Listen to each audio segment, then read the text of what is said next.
Whatever happened to hobbies? When I was a kid, there were 15 hobby shops in my town. Now, there's one that I'm not allowed to mention by name that still exists, but I can say about this hobby shop that when you go to the hobby shop, you enter through the lobby. Anyway, remember monster models and model trains? This particular hobby shop was all about model kits: tanks, cars, ships, radio controlled airplanes. I went in there the other day. They had decorative table and chair sets.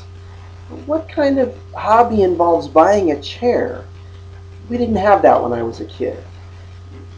Hobbies involve time and develop skills, and they should be fun. You go into a store, you buy a chair, you take it home, you set it in the living room. That's not a hobby. Does anybody even have a hobby anymore? Maybe we no longer have the attention span that a genuine hobby requires. It took an entire afternoon to build a model, and 2 whole days if you spray painted the parts. I spent many blissful hours in my room, slumped over my enamel paints and airplane glue. You remember airplane glue? Yeah. Well, come to think of it, maybe that's why I don't have the attention span for hobbies anymore. But that was the whole thing, gluing the parts together. I always avoided those snap-together kits, didn't you? I mean, they didn't require any skill. What's the fun in that?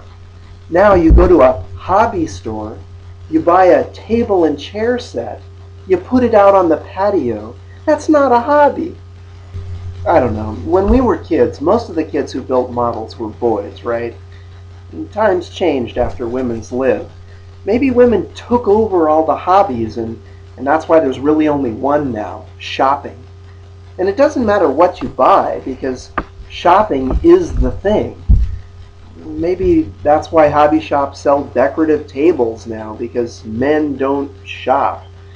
And they don't think, man, I really miss buying those tables like when I was a kid.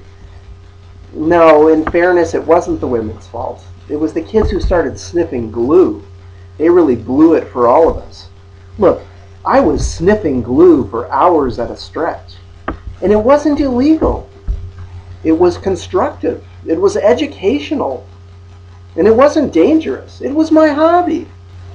And remember playing with mercury? Oh yeah, it was fun and educational too. Liquid metal.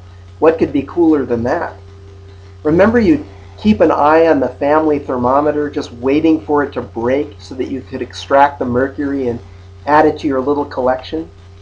Come on, admit it. You used to think about how you could break the thermometer and get the mercury out without getting caught, right? I mean, the bigger the ball of mercury you had in your hand, the more fun it was. And you could see your reflection better when you held it real close to your face. Now you break a CFL light bulb, and the hazmat crew shows up in their white suits and cordons off your neighborhood. I wonder what all that mercury did to us. I never actually ate any.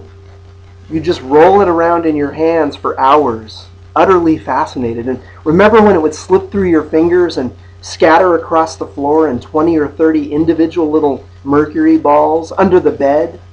And then you'd get down on your hands and knees and scoop it all back into one single drop with your fingers.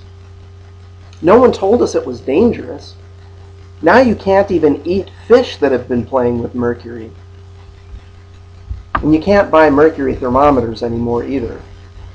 And God help you if anyone finds your mercury collection from when you were a kid. Come on, you know you still have it.